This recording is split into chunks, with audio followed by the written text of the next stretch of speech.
देखिए यहाँ पर क्लास 8 के बच्चों के लिए है क्षेत्रामिति।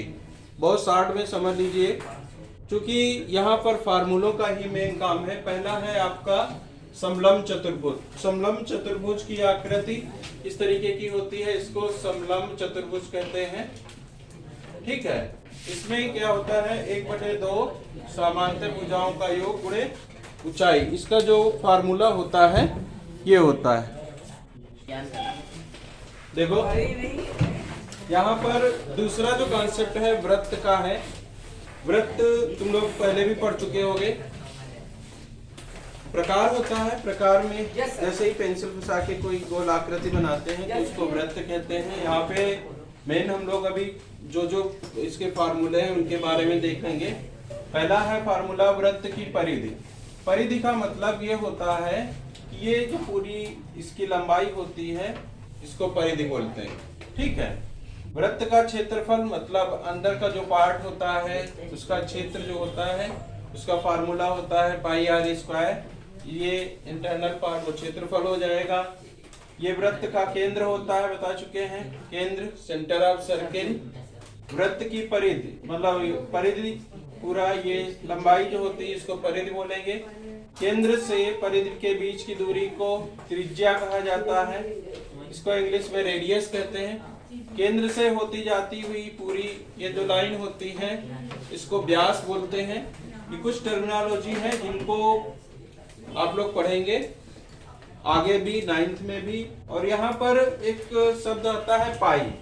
पाई जो होता है मेन होता है रेशियो होता है। पाई परिधि और व्यास के बीच का जो रेशियो कहा जाता है उसको पाई से लिखते हैं। पाई एक यूनानी भाषा का बड़ा अक्षर है, मतलब ये पाई शब्द जो है यूनान से आया है, जिसका मतलब है ratio between circumference and diameter.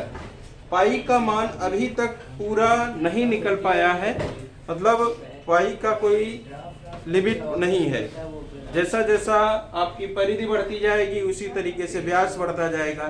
तो इसका एक तरीके से जो मतलब ये राशि जो है वो अपरिमेय संख्या है। इसका अनुमानित मान पाई का मान लिया गया है 22/7।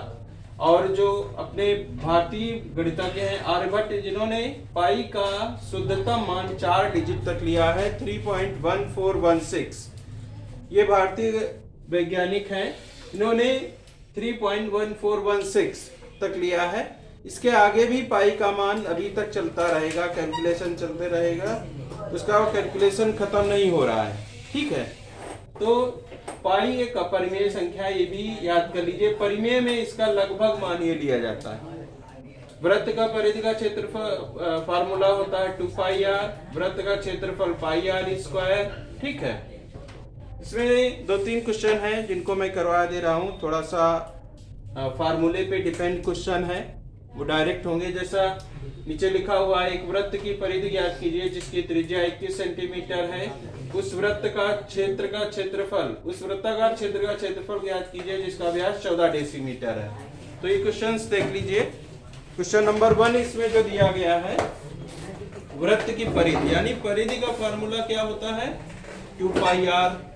आर दिया गया है, आर जो होती है त्रिज्या होती है, उसको रेडियस भी बोलते हैं। त्रिज्या को इंग्लिश में रेडियस। तो रेडियस दिया गया है कितना 21 सेंटीमीटर। ठीक है, तो इसकी परिधि निकालनी है, वृत्त की परिधि। वृत्त की परिधि का फार्मूला अगर हमें पता होगा तो तुरंत हम निकाल लेंगे। ये क्या होता है 2πr। आर की वैल्यू रख के पाई की वैल्यू रख के सॉल्व कर लो तो इसका मान निकल आएगा। यानी कि ये क्वेश्चन अगर देखा जाए तो ये आ जाएगा 2, पाई की वैल्यू 22/7, त्रिज्या है 21, 7 7 3 जा हो जाएगा। इसको काट 44 × 3, 3 4 जा 12, 3 4 जा 12 और 1 13, 132 सेंटीमीटर आ जाएगा इसका। ठीक है, ये लिख लो, इसको जरा समझ लो एक बार, फिर आगे दूसरा क्वेश्चन बताते हैं इसके नीचे वाला। देखो यहाँ पर क्वेश्चन 1 हो चुका है, जो बताया भी लिख लिया होगा तुम लोगों ने। क्वेश्चन नंबर 2 है, उस वृत्ताकार क्षेत्र का क्षेत्रफल ज्ञात कीजिए जिसका व्यास 14 डेसीमीटर है। तो यहाँ पर व्यास दिया गया है, क्वेश्चन नंबर 2 है, 2 का हल। व्यास बराबर है 14 डेसीमीटर। ठीक है, तो यहाँ त्रिज्या कितनी हो जाएगी? त्रिज्या जो होती है व्यास की आधी होती है, 14/2 यानी कि 7 डेसीमीटर। ठीक है, ये चीज याद रखोगे। अब वृत्ताकार